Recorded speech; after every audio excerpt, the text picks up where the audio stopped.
नमस्कार दोस्तों, analyser app में आपका स्वागत है। अभिनंदन स्वीकार कीजिए।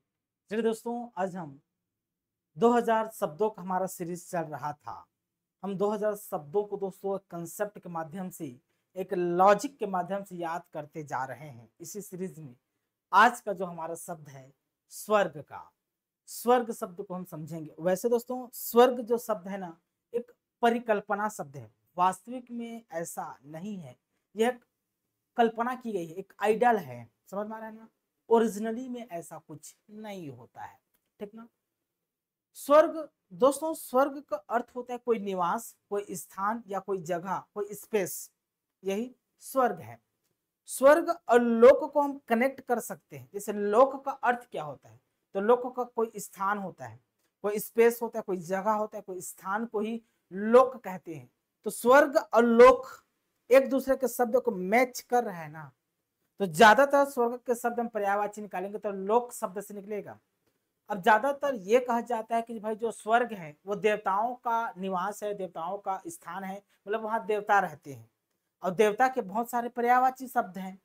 तो देवता के पर्यायवाची शब्द में मैं लोक शब्द जोड़ दूंगा ना, तो वो स्वर्ग बन जाएगा। जैसे ट्रिक समझिए आप, एक तरफ मैं देवता के जितने भी पर्यायवाची शब्द होते हैं, इसमें मैं लोक शब्द जोड़ दूंगा ना, लोक, तो वह स्वर्ग की पर्यायवाची शब्द बन जाएगा।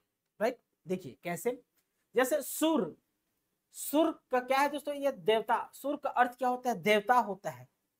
तो सुर लोक, लोक मतलब स्थान हो सकता है, कोई जगह हो सकता है। ठीक ना? कोई गांव, लोक। समझ में आ रहा है ना? तो लोग कोई स्थान, कोई स्पेस, कोई जगह, मतलब सुर का जगह मतलब देवता का जगह या देवता का स्थान मतलब स्वर्ग। इसलिए स्वर्ग को सुरलोक भी बोला जा सकता है, या स्वर्ग की पर्यायवाची शब्द में सुरलोक। उसी प्रकार दोस्तों सुर, देव तो आप जानते हैं देवता ही होता है, तो देवलोक लोक भी बोल सकते हैं।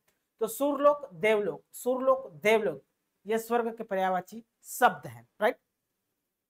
ऊर्ध्वलोक, लोक।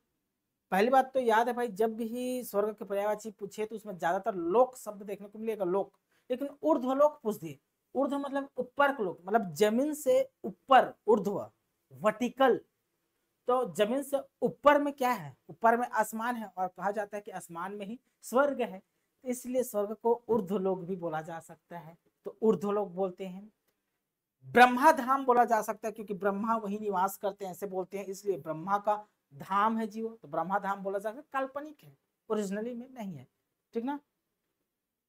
त्रिदशालय। अब त्रिदश के अर्थ होता है दोस्तों, त्रिदश का अर्थ देवता। जो त्रिदश होते हैं ये देवता के पर्यायवाची शब्द हैं। तो त्रिदश आलय, आलय मतलब स्थान, निवास। आलय मतलब घर, मतलब देवताओं का घर, मतलब स्वर्ग। इसमें त्रिदश आलय शब्द है, त्रिदश आलय है ना, मतलब देवताओं का निवास, स्वर्ग।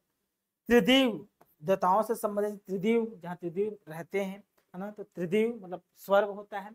एक होता है भुवन। तो भुवन मतलब क्या होता है? कोई स्थान, कोई जगह, कोई भवन, तो भुवन।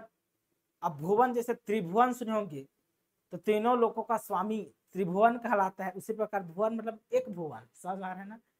एक लोक, तो भुवन बोल सकते हैं, द्यो बोल सकते हैं। द्यो इंपॉर्टेंट शब्द है ना, ये द्यो ना स्वर्ग को बोला जाता है जी। ये दो द्यो जो शब्द है ये स्वर्ग को बोला जाता है, इस बात को नहीं भूलना है। नाक भी आपको सीधा सीधा याद रखना है। जैसे एक हमारे अंग का नाक होता है, एक होता है नाक का अर्थ स्वर्ग भी होता है। तो नाक के दो मीनिंग निकलते हैं, एक स्वर्ग को भी कहते हैं, एक हमारे नाक को भी कहते हैं। तो नाक को नहीं भूलना है। दिव्य, देखिए एक अपना दिव्य निवास है। दिव्य क्यों बोलते हैं? क्योंकि भाई जो ऊपर का जो लोक है वो दिव्य आकाश है। दिव्य आकाश मतलब वहां चमत्कारी है, कोई जादू, ऐसे काल्पनिक है, इसलिए इसको दिव्य भी कह दिया जाता है। ठीक ना? तो आशा करता हूँ दोस्तों ये स्वर्ग के सभी पर्यायवाची शब्द आपके मुट्ठी में होगा। ठीक ना? धन्यवाद, थैंक यू।